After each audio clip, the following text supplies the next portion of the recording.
Buen día, ¿cómo están todos? Por acá les saluda Álvaro Carrero. El día de hoy va a ser un tema interesantísimo. Vamos a estar con la doctora Laura, la cual es alergóloga y inmunóloga. Así que nos va a compartir un poco más de su conocimiento y le vamos a realizar unas cuestionantes, las cuales pues van a estar muy interesantes, ¿ok? Saludos a todos los que se conectan. Carlos, señorita Triago, un fuerte abrazo y saludos a todos, espero estén excelentes. Bueno, vamos a esperar a que llegue la doctora por allí y iniciamos, ¿ok? Va a ser un tema interesante. Se enfoca más que todo en el área pediátrica, la doctora, así que es muy importante saber a qué edad es el correcto o adecuada visita a este profesional en un área tan importante como es las alergias y patologías dermatológicas también, aparte del área inmunológica. Por allí llegó la doctora. Saludos, Paula, saludos. Saludos, hermano. Bueno, está cargando por allí. Jenny, saludos. Buenas tardes, ¿cómo está Álvaro? ¿Cómo me le va? Buenas tardes, doctora. Excelente. ¿Y usted cómo está? Bien, sí, señor. Gracias a Dios, Qué bien, bueno, todo me muy alegra bien. mucho. Qué bueno que sea así. Yo muy contento de que forme parte de Hablemos, que es una plataforma para brindar un poquito de conocimiento a esas personas que no lo tienen tan accesible o a veces no lo suelen buscar. Muchísimas gracias por la invitación, Álvaro. Doctora, iniciamos. Sabemos Dígame. que es alergóloga y inmunóloga, ¿ok? Ajá, sí, señor. Si nos puedes dar una pequeña introducción sobre estas dos áreas médicas para las personas que van a ver el live, sería extraordinario. E iniciamos en temática. Bueno, el alergólogo o el inmunólogo es aquel que estudia todas las enfermedades del sistema inmune. Entonces, por Ok, inmunología, pues veo enfermedades que tienen que ver con inmunodeficiencias, que son enfermedades raras, casi poco conocidas ahorita en este ambiente, son por alteraciones o disminución en el sistema inmune de las defensas, pues las que nos defienden, y son más o menos 366 defectos inmunológicos que casi siempre tienen que ver mucho con defectos moleculares o genéticos. De eso son poquitas, bueno, son pocas las interconsultas o pocos los pacientes que veo porque casi siempre se requiere de una EPS, ¿no? Que nos ayude con el ok. tratamiento.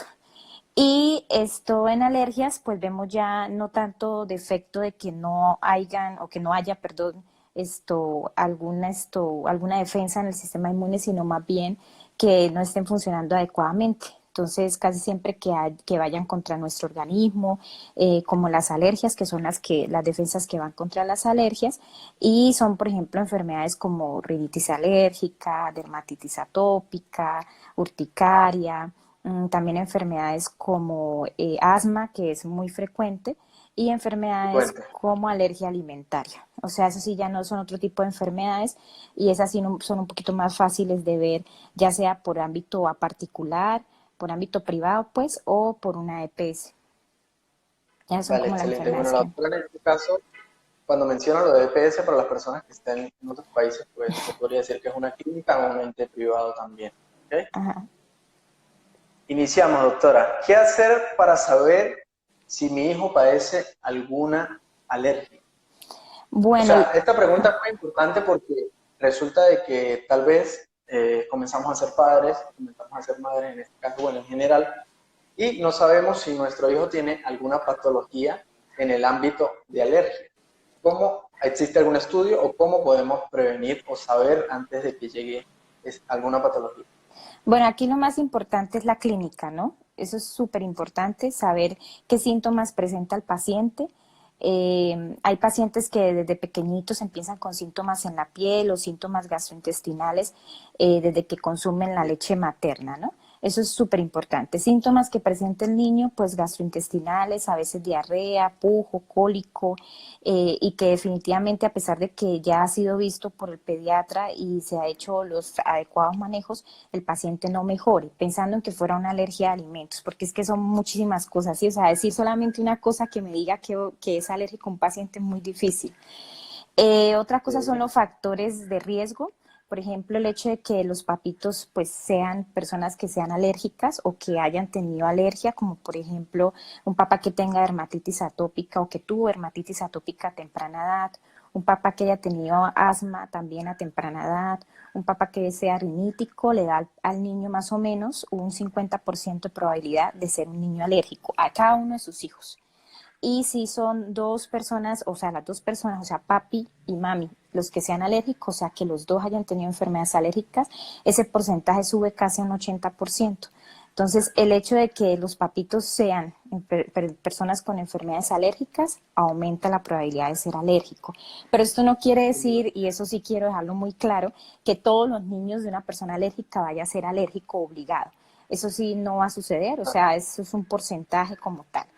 Personas que fumen, o sea, el cigarrillo da mucho factor de riesgo, influencia mucho en que los niños, si ya tienen una posibilidad, una probabilidad de ser alérgico, pues empeore, ¿no? La situación. Y obviamente algunos otros como la contaminación, los factores ambientales también van a influenciar. Pero que como tal haya una cosa que nos diga que va a ser alérgico, no son muchos factores y ya después de que usted vea los síntomas, dependiendo de cada enfermedad, porque cada enfermedad tiene síntomas diferentes y ya nos tocaría hablar de cada una. Esto sí, nos tocaría ahí sí recurrir a hacer las pruebas de alergia, que creo que más o menos a eso va enfocada la pregunta. No a todas las personas se les hace pruebas de alergia, eso es súper importante también entenderlo. Y, o sea, hay personas que tienen síntomas, por ejemplo, doctora, yo me como un camarón y me broto o me hincho, o sea, ya sabemos que es el camarón, ¿sí? A esa persona probablemente le pueda hacer yo una prueba para el camarón, pero pues lo ideal es no se vuelve a comer camarón, ¿sí me hago entender? O sea, son como cosas así. O doctora, me rasca la nariz, empiezo a estornudar con el polvo, entonces yo puedo hacerle pruebas a los ácaros del polvo y hacerle pruebas a ver si realmente es el polvo. Esas personas probablemente sí son candidatos para hacer pruebas de alergia. Pero si la persona no tiene síntomas, ninguno, y doctora, es que quiero saber a qué soy alérgico, pues no, porque no hay una clínica. Entonces sí se hace de acuerdo a la clínica de la persona. Excelente, o sea, un porcentaje muy alto también debido a la genética, ¿no? O algo recesivo se podría decir de papi y mami en este caso, como mencionamos. ¿Cómo hacer para que nuestro sistema inmunológico esté en perfectas condiciones, doctora? Mm, pues un buen estilo de vida, es un buen estilo de vida, más que todo comer adecuadamente, no hay, o sea, no hay vitaminas, eso sí es muy importante, no hay una vitamina que nos haga tener un sistema inmune perfecto. El hecho de comer bien es muy importante. Lo otro es la lactancia materna. Yo creo que la lactancia materna aquí es un punto muy importante, es casi un factor protector con las enfermedades alérgicas. Entonces, la lactancia materna sin ninguna otra leche, o sea, lactancia materna exclusiva, porque exclusiva se entiende porque yo le dé leche al niño materna y ya. No, exclusiva es que no tenga ninguna leche de tarro en su dieta. Esto nos da como un factor protector para esto. Básicamente son esas dos cosas, pero no, o sea, que haya algo que prevenga que haya una aparición de una alergia. No, hace mucho tiempo se decía, y creo que eso lo he dicho mucho en mi página y en mi post, que de pronto el no comer algún alimento durante la lactancia materna, el no darle algún alimento alergénico cuando el niño nace, que nos da miedo darle el huevo, que nos da miedo darle los mariscos, eso ya está hace mucho tiempo evaluado, casi que desde el 2014 los artículos vienen diciendo que no se debe hacer, que todos los alimentos se introducen desde los 6 meses de edad, inclusive en Estados Unidos que se estudia tanto lo del cacahuate o la alergia al cacahuate porque allá es muy frecuente. Lo que dicen es empiece su mantequilla de maní desde los 4 meses o empiece el maní desde los 4 mesecitos de edad, que no pasa nada, el chiste es exponerlo. Lo otro que hacían anteriormente era bueno, que eso fue una teoría, que fue la teoría de la higiene, ¿no? Que eran dos grupos de niños, esos grupos donde el niño no se tenía contacto con nada, que era como un niño que estuviera en una bola de cristal, se comparaban con niños que estaban en contacto con muchas cosas y finalmente se dieron cuenta que los niños que no estaban en contacto con nada se enfermaban más cuando se exponían a las cosas. Entonces, no es adecuado no exponer al paciente, no exponer al niño. Es mejor exponerlo que guardarlo como una burbuja y no exponerlo. Entonces, eso también es muy importante. Claro, sin duda alguna. Otra pregunta, doctora. Tipos de alergia, pero mencionemos las más comunes que suelen Ujú. ser cara al consultorio como tal. Más comunes, alergia alimentaria, que empiezan desde muy chiquitos, sobre todo la APLB o alergia a la proteína de leche de la vaca, que es muy diferente a la intolerancia a la lactosa, que eso es muy importante. Existe la rinitis alérgica, existe la dermatitis atópica, que como tal es una alteración de la piel, más que una alergia, pero es una alteración de la piel y que siempre la ponemos dentro del grupo de enfermedades alérgicas. Existe la conjuntivitis alérgica, que es cuando la conjuntiva se inflama, pica mucho los ojitos. Existe el asma es muy frecuente. Aquí, a veces, en algunas zonas, por ejemplo en Colombia, tenemos el problema de que nos da mucho miedo decirle al papá que es asmático el niño. Y uno de los mayores miedos es porque piensan que todo niño asmático se ahoga, se queda sin respiración, y no todo el asma se presenta de esa forma. Hay niños que tienen tos crónica, tosen y tosen y tosen, tos seca, que no han, o sea, no han podido manejarla, y pues son niños Claro, asmáticos, un asma leve que hay que manejarla. Entonces existe el asma y existe también urticaria, que es muy frecuente. Yo hablo mucho de problemas de piel y creen que soy dermatóloga, pero no, son dos claro. muy frecuentes, que son dermatitis atópica y Sí, urticaria, pero porque hay mucho problema con el diagnóstico de estas enfermedades. Urticaria son las ronchas que nos salen, que el niño, el típico niño que se come algo o le dan algún medicamento se enroncha, o el niño que tiene una urticaria crónica que espontáneamente se enronchó totalmente. Ese es claro. un tipo de alergia que también vemos nosotros. Y ya, yo creo que esas son las más importantes. Digo, me quedarán faltando muchas, pero ajá, son las más importantes. Sí, son más relevantes en este caso. Son muy comunes las alergias en animales. ¿Cuáles son las recomendaciones para el padre o la madre si el niño llega a padecer una alergia de este tipo? Sí, son muy comunes, las veo muy frecuentes, sobre todo con la de los ácaros, es la más frecuente.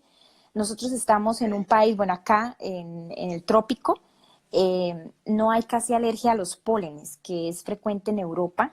Y de hecho en México yo veía mucho paciente con alergia a polen, porque teníamos calendario polínico. Acá no tenemos ni siquiera calendario polínico, porque pues no hay, se precipitan por las lluvias. Entonces, alergias frecuentes acá, ácaros y epitelios de animales. Lo que da los animales es por el epitelio del, o sea, el pelo del animal, ya sea de perro o de gato, que es lo más frecuente que tenemos en nuestra casa. Pero hay a conejo, hay a caballo, hay a plumas, de hecho hay pruebas para plumas, para caballo y para conejo, o sea, para todo. Esto, perro y caballo, perro y gato es lo más frecuente. ¿Qué recomendaciones? Animales en la casa, sí, me gustan que tenga, de hecho ayuda mucho en el desarrollo de los niños.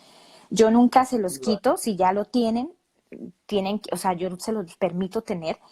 ¿Qué recomendaciones? Que no se suban a la cama, que no se suba al sofá, que si Claro, convive con ellos, siempre cuando los toquen o jueguen con ellos, se laven las manos antes de pasarse las manos por la cara, y que los estén bañando. O sea, que si es perrito, los estén bañando por lo menos una vez al mes o cada 15 días, bueno, que los estén lavando porque ellos también a veces tienen los ácaros en sus pelitos, pero más que todo es por el pelo. Siempre les sugiero eso. Si ya con esas recomendaciones el paciente definitivamente no ha mejorado, los síntomas persisten y quieren seguir teniendo el animal, hay la inmunoterapia, que son las vacunas para pelo de perro o pelo de gato, dependiendo del animal que tengan. El riesgo es cuando tienen como un mundo de animales, porque tienen una granja, porque me ha pasado que tengo pacientes que vienen del campo, ok, granjas, y todo eso, pues ya es muy difícil que uno le dé vacuna a cada cosa. Pero yo tengo una paciente que de hecho la mamá no quiso vacuna para el ácaro, que es lo más frecuente, sino me dijo, doctora, yo prefiero la vacuna para el perro porque es que no quiero sacar el perro de mi casa, que claro. hacerla a los ácaros. Yo mejor la cuido a los ácaros, entonces eso es válido, ¿no? Entonces uno les dice, listo, no le doy vacuna para el ácaro, pero le pongo vacuna para el perro. Entonces sí es válido. Ok. Lo bueno es que hay vacunas para ese tipo de patología. A ver, seguimos. ¿Influye nuestro sistema inmunológico en la recepción de alguna alergia? Esto puede ser posible, de que tengamos el sistema inmune un poco bajo y seamos receptores de alergia, o esto no va a depender del sistema inmune. No, le digo que eso depende de factores de riesgo, más que de que el sistema inmune esté bajo. Más bien, si está bajo, si vienen Ok. otras enfermedades diferentes. ¿Cómo es el proceso de una correcta recuperación después de una alergia? Esto es importantísimo que las personas lo sepan. Ujú. Es que, ajá, ahí va, esa es ahora sí yo le hago una pregunta a usted. ¿De qué, de qué alergia? O sea, a ver, una alergia normalmente no se cura, ¿no? Eso siempre se Ok. los explico al papá. Si yo hago una línea en el tiempo de las alergias y de las enfermedades que acabo de nombrar, como rinitis, dermatitis, asma, conjuntivitis alérgica, estas enfermedades no se curan, se controlan, ¿sí? Entonces, Perfecto. cuando usted me pregunta de una alergia, de un episodio de alergia, porque, ajá, La, sí, la- ajá. la pregunta como tal va focalizada porque sabemos que podemos tener alergias tanto internas como externas. En el proceso externo, esto puede ser recuperado o puede tener una recuperación con tópicos, ¿sí? En procesos internos, ¿cómo sería? Ah, ok, pero estamos hablando del tratamiento. Sí, claro, recuperación como tal de patologías alérgicas. Depende esto, el tipo de tratamiento, depende del tipo de alergia. Por ejemplo, en la rinitis, que pues sería interno, ¿no? Es lo que le entiendo. En la Así rinitis, es. pues uno le manda casi siempre corticoides nasales, ¿no? Ahí, pues ahorita no va a decir medicamentos, pero sí corticoides nasales y su antihistamínico o antialérgico. Si tiene una crisis de alergia o yo siempre les digo, son diferentes tipos de tratamiento en todas las enfermedades alérgicas. Hay un tratamiento sintomático y hay un tratamiento controlador. El sintomático es aquel que se da cuando uno tiene síntomas, como su mismo nombre lo indica. No va a curar a nadie, solamente yo, si me empieza a rascar los ojos, a rascar la nariz, si empiezo a lagrimear, si empiezo a estornudar, me tomo un antihistamínico, inmediatamente a la hora o a las 2 horas, porque hay que esperar que actúe, pues empieza a ver la mejoría, ¿no? Eso lo digo porque me llegó una paciente que se tomó 3 antihistamínicos seguidos porque no veía mejoría al instante. Entonces hay que esperar más o menos que actúe. Y el tratamiento controlador, que son el spray nasal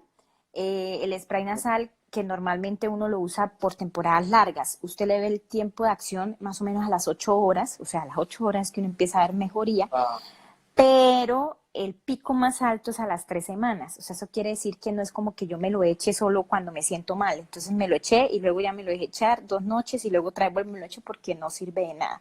Entonces, finalmente la recuperación depende mucho de lo adherente que usted sea al tratamiento. Hay pacientes que no son adherentes al tratamiento y yo los descubro en en la segunda consulta porque no me llegan mejorados y normalmente claro. las alergias son o sea, reciben muy bien los medicamentos. En el momento en que usted lo haga bien, inmediatamente el paciente va a mejorar. A veces no, y uno tiene que llegar a otros tratamientos, pero sí uno tiene que preguntar la adherencia al tratamiento. Lo mismo el asma, más porque a los papás les da mucho miedo usar los inhaladores, ¿sí? Que eso ya Sí. lo he puesto en varios posts y les he dicho que no crea ni dependencia, ni ningún otro mito que tienen las personas, como que, por ejemplo, los va a volver chiquitos, porque son pequeñas dosis las que llegan a los bronquios y normalmente no se absorben totalmente, son dosis muy pequeñitas. Entonces, cuando se necesitan y se necesitan para desinflamar, se usan casi por ciclos de 3 o 4 meses y a veces hasta más. Eso depende ya del alergólogo y quien lo esté valorando. Y el salbutamol, que es el que abre el bronquio, pues finalmente es el que se usa en la crisis. Entonces, si usted tiene una crisis, pues inmediatamente tiene que poner el salbutamol y la recuperación es lenta dependiendo del paciente qué tan mal esté, ¿sí? Y si ya usted llega a un corticoide sistémico, que ya es la inyección, llámese, bueno, hay muchas, hidrocortisona, dexametasona y todo esto, es porque usted está mal controlado, porque algo está pasando que usted no está haciendo bien el tratamiento controlador. Entonces, bueno, son como muchas cosas. Y bueno, la dermatitis, que es la externa, eso sí es muy tópico, difícil. Hay niños que les cuesta salir de la dermatitis, hacen muchas recaídas, muchas veces los pacientes requiere mucha constancia del paciente de echarse sus emolientes, sus humectantes, de bañarse por lo menos 2 veces al día, de echarse jabones que no tengan perfumes. Acá tienden a usar mucho el Johnson y Johnson. Entonces hay que como enseñarle esa parte a los papás para que se puedan recuperar más rápidamente. Así es, sin duda alguna. Doctora, para ir cerrando como tal el live, esta pregunta. ¿Por qué es Dígame. importante nuestra visita al especialista en estas dos áreas, como Ok. recomendación a esos padres cuando decidan llevar a sus hijos? En inmunología, eso sí, ya casi siempre nos lo manda el pediatra o nos lo manda el médico general. Es súper ¿Cierto? importante porque estos niños, algunos son una urgencia, como le digo, estos niños dependen de un servicio de salud complejo o que tenga un grupo multidisciplinario.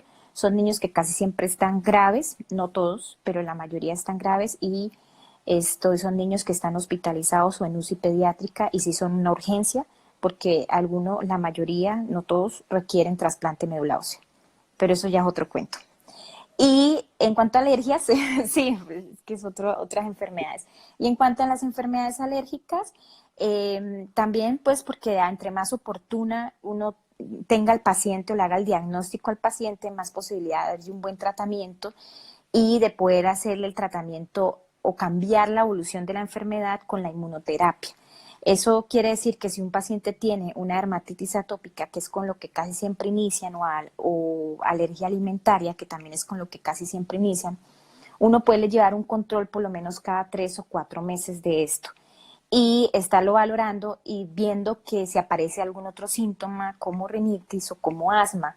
Y esos niños, cuando uno los alcanza a coger a tiempo o hacerle tratamiento a tiempo, uno puede hacerle inmunoterapia y cambiar la historia de la enfermedad. Entonces no va a ser el típico niño muy enfermo, muy asmático, muy rinítico, sino que con tiempo uno le puede hacer el tratamiento y no llegar a esos niños complejos a una edad de 11 o a la pubertad en que se viven en el Claro. hospital con crisis asmáticas. Entonces, básicamente es por eso.